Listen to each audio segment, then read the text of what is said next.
आस Mohammad मिफ्ताही comment box में लिखते हैं, अगर अज़ान पढ़ते वक्त हय्या अलस सलाह की जगह हय्या अलल फलाह कह दें तो क्या अज़ान दुरुस्त हो जाएगी या नहीं। आम तौर पर अज़ान में जो गलती होती है वो ये कि या तो कोई कलिमा छूट जाता है या ये कि कोई कलिमा आगे पीछे हो जाता है। मिसाल के तौर पर अगर किसी मुअज्जिन ने हय्या अलल फलाह पहले कह दिया और हय्या अलस सलाह बाद में कहा तो तक़दीम व ताख़ीर हो गई, या ये कि अशहदु अन्ना मुहम्मदर रसूलुल्लाह पहले कह दिया और अशहदु अल्ला इलाहा इल्लल्लाह बाद में कहा तो यहाँ भी तक़दीम व ताख़ीर हो गई। अगर किसी मुअज्जिन को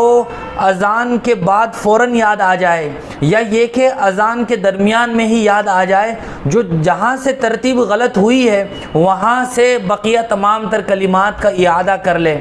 तो अज़ान दुरुस्त हो जाएगी। या ये कि कोई कलिमा छूट गया था, मिसाल के तौर पर अशहदु अल्ला इलाहा इल्लल्लाह छूट गया और मुअज्जिन आगे बढ़ गया तो जैसे ही याद आए अज़ान के बीच में ही या अज़ान के बाद फ़ौरन वहीं से मुअज्जिन अशहदु अल्ला इलाहा इल्लल्लाह से आखिर तक पूरी अज़ान दोहरा ले तो इस सूरत में अज़ान दुरुस्त हो जाएगी। लेकिन अगर कोई आदमी अज़ान दे के फ़ारिग हो गया था और तक़दीम व ताख़ीर हो गई थी या ये कि कोई कलिमा छूट गया था, अज़ान देने के कुछ देर के बाद याद आया है तो अब पूरी अज़ान को दोहराना ये ज़रूरी होगा।